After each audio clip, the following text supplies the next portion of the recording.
O que é que os bilionários realmente têm em comum, hein? Além, claro, daqueles 9 zeros na conta bancária. Hoje a gente vai desvendar isso usando como guia o livro Bilionários. Ele foi escrito por um jornalista da Forbes que basicamente se especializou em caçar e entender como as suas fortunas são construídas.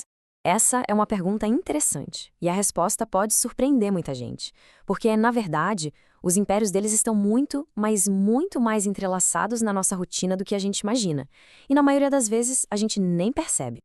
Pensa só, aquele café que muita gente toma para começar o dia?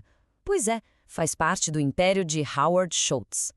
E aquela olhadinha no feed do Facebook ou do Instagram, ou a conversa no WhatsApp. Tudo isso, no fim do dia, enriquece o Mark Zuckerberg e a turma dele. E quando chega o fim de semana e bate aquela vontade de maratonar um filme, tipo Guerra nas Estrelas, obra do George Lucas? E vai além.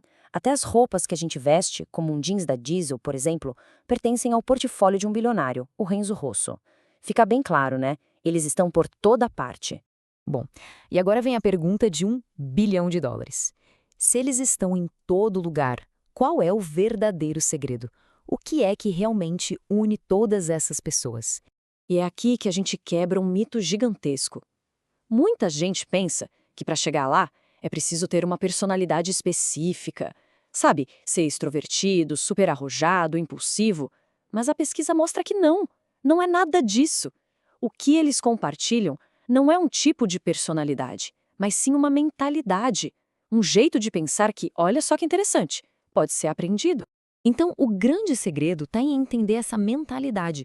Ela é construída sobre alguns princípios que se repetem em todos eles, não importa de onde venham ou em que área atuem.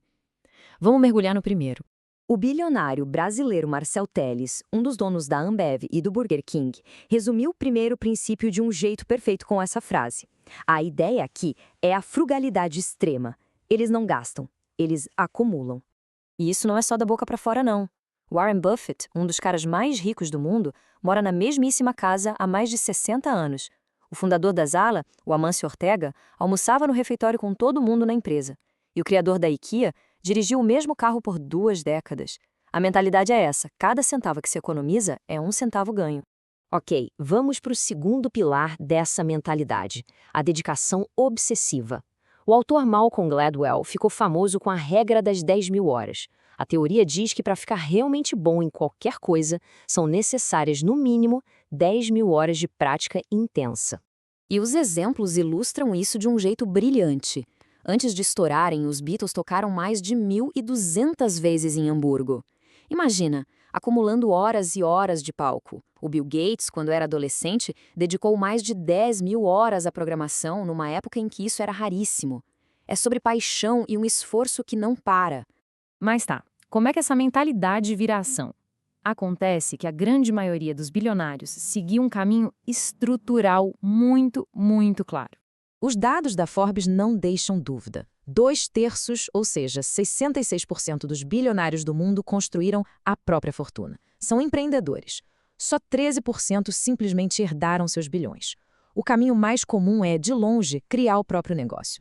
Essa citação aqui resume tudo, né? A mentalidade não é a de esperar um salário no fim do mês.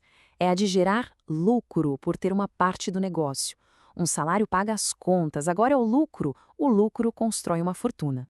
E a prova disso é o famoso salário de $1.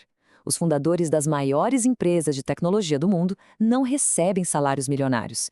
A riqueza deles vem da valorização das suas ações, da participação que eles têm como donos do negócio.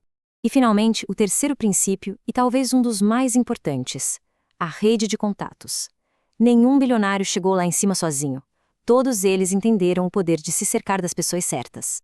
Michael Dell, o fundador da Dell, capturou essa filosofia perfeitamente. A ideia é estar sempre aprendendo, sempre sendo desafiado por gente que domina áreas que você ainda não domina. E exemplos não faltam. O brasileiro Jorge Paulo Lemann sempre atuou com seus 2 sócios, formando um trio poderosíssimo. Os fundadores do Google foram impulsionados por um mentor da universidade. E o Zuckerberg foi atrás da experiência da Sheryl Sandberg para fortalecer o Facebook. A lógica é essa: eles constroem times de tubarões. E para amarrar tudo isso, essa frase do Walt Disney lembra a gente que, no final das contas, o que diferencia quem sonha de quem realiza é a ação.